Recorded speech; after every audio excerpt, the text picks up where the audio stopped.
Welcome back, everyone. We now have the iPhone 13 Pro Max right in front of us, so let's go ahead and unbox this bad boy. It is the blue version, and overall, I think it looks pretty good. Now, flipping it over to the back, we do now have this new pull tab to basically unbox it, so there's no longer any plastic, and I kind of like it. I like it this way. I don't really like it the other way, to be honest, with all the plastic, so this one I think is a little bit cooler. Now, flipping it over to the other side, this is the base model, so it doesn't really change the unboxing experience at all.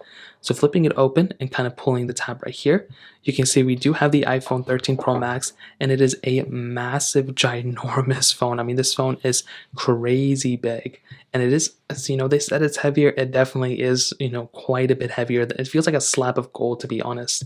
Now we can go ahead and pull the screen tab open like this. I know you guys can't hear it that well, but now let's go ahead and power it on.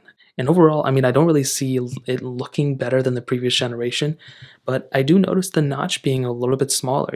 I think had they not said anything about it, I don't even think I would have noticed, to be honest. Even though it is substantially smaller, the notch is a notch, and that is one thing you have to keep in mind.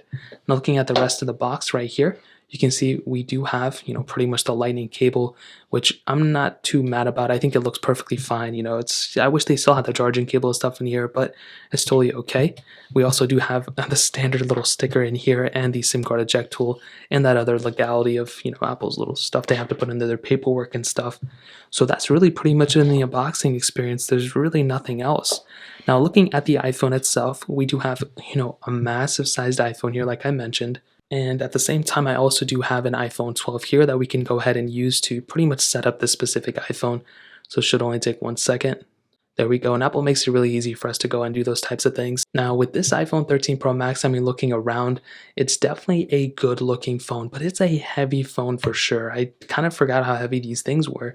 And you can see we do have the camera set up on the top left, the standard frosted glass back, which still feels really good in the hand. And we do have a lightning, cable right at the bottom, a power button and everything on the sides, same thing as always.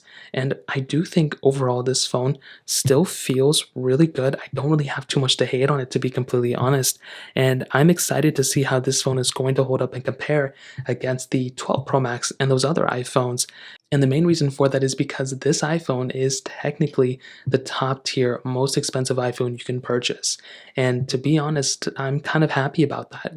This should be the best of the best, and I'm curious to see how it's going to hold up against those other iPhones. So that's pretty much it. If you guys have any other questions or anything like that, let me know in the comment section below. Hit the like button, that would mean so much, but definitely hit that subscribe button. More importantly than everything else, I love every single one of you guys. Hopefully I'll catch you guys in the next video. Peace out till then.